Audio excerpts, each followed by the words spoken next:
Assalamualaikum warahmatullahi wabarakatuh. Perkenalkan, nama saya Repiani dengan NIM 2211158 dari kelas PAI 6F. Yang terhormat Ibu Utin Mulia MPD selaku dosen pengampu mata kuliah aplikasi pembelajaran berbasis teknologi. Baiklah, pada kesempatan kali ini saya akan mengemukakan pendapat saya tentang peran teknologi dalam pembelajaran PAI dan budi pekerti, terutama di tingkat SMP atau MTS dan SMA atau MA. Nah, sekarang ini tidak dapat kita pungkiri bahwa seiring berkembangnya zaman, teknologi juga semakin berkembang dan peserta didik juga sudah akrab sekali dengan teknologi. Jadi, teknologi dapat berperan dalam pembelajaran untuk meningkatkan hasil belajar peserta didik. Nah, peran teknologi dalam pembelajaran PAI dan budi pekerti khususnya di tingkat SMP atau MTS dan SMA atau MA menurut saya itu sangat penting dan terus berkembang. Jadi ada beberapa peran teknologi dalam pembelajaran menurut saya. Yang pertama yaitu meningkatkan akses dan minat belajar. Jadi dari media digital seperti video pembelajaran, animasi kisah nabi, atau simulasi interaktif membuat materi lebih menarik dan mudah dipahami. Dan dari aplikasi lain, misalnya aplikasi mobile yang memungkinkan siswa belajar kapan saja dan di mana saja, seperti aplikasi doa harian, Al-Quran digital, atau kuis interaktif. Kemudian peran teknologi pembelajaran selanjutnya yaitu interaktif dan kolaboratif. Jadi seperti menggunakan Google Classroom. Nah, di situ peserta didik bisa interaksi langsung dengan guru walaupun secara online. Jadi membuka forum diskusi online melalui teknologi itu bisa digunakan untuk tanya jawab tentang nilai-nilai moral, nilai-nilai Islam dan etika yang dapat memperkuat pemahaman budi pekerti dalam kehidupan nyata. Jadi melalui kolaborasi antara peran teknologi dengan pembelajaran itu dapat dilakukan secara online dan tidak mengurangi sedikit pun esensi dari nilai-nilai Islam yang kita ajarkan.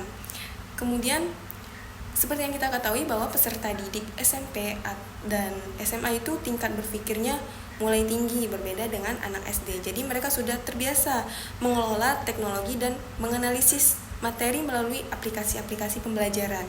Jadi peran teknologi pada peserta didik di usia tersebut, mereka juga dapat menguatkan nilai-nilai Islami melalui multimedia. Jadi guru itu dapat memberikan video dokumenter atau film religi, bisa dijadikan bahan refleksi dan diskusi tentang toleransi dan tanggung jawab sosial. Dan pastinya peserta didik di tingkat SMP atau SMA rata-rata tidak asing lagi dengan video pembelajaran dari YouTube misalnya dan aplikasi media lainnya dibandingkan dengan anak SD tadi. Nah, itu sangat berperan penting bagi peserta didik di tingkat yang sesuai usia mereka. Kemudian penguatan nilai Islami juga bisa melalui podcast atau vlog Islami dari tokoh agama muda yang menjadi inspirasi mereka. Nah, itu bisa menjadi sarana mendekatkan siswa pada nilai-nilai Islam dengan bahasa yang relevan, seperti seringkali kita tonton di media sosial yang Instagram, TikTok, ataupun lainnya. Kemudian peran selanjutnya yaitu evaluasi dan pemantauan progres belajar teknologi. Nah, itu memungkinkan penilaian otomatis. Jadi anak SMP dan SMA itu mereka bisa mengikuti kuis online lewat teknologi seperti lewat HP misalnya. Itu melalui aplikasi Quizizz dan lain sebagainya. Itu dapat membantu guru memantau perkembangan siswa secara real time. Guru juga bisa memanfaatkan analitik dari platform pembelajaran untuk mengetahui bagian mana yang sulit dipahami siswa. Kemudian menurut saya peran selanjutnya yaitu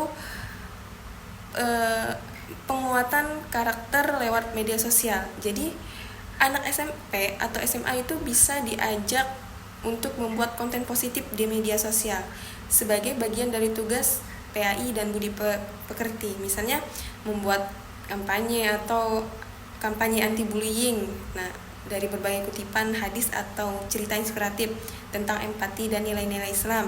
Jadi selain mereka mempelajari, mereka juga bisa mempraktekkan dan mengedukasikan orang lain melalui media sosial. Jadi lewat teknologi peserta didik itu dapat belajar lebih menarik dibandingkan dengan hanya menggunakan metode yang konvensional seperti metode ceramah atau tanya jawab.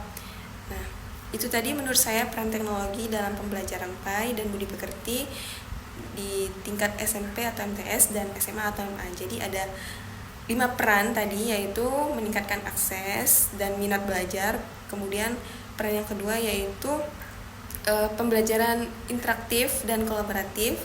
Yang ketiga, penguatan nilai melalui multimedia. Keempat, evaluasi dan pemantauan progres belajar. Dan yang kelima, penguatan karakter lewat media sosial. Sekian dari saya. Saya akhiri. Wabillahi taufiq wal hidayah. Wassalamualaikum warahmatullahi wabarakatuh.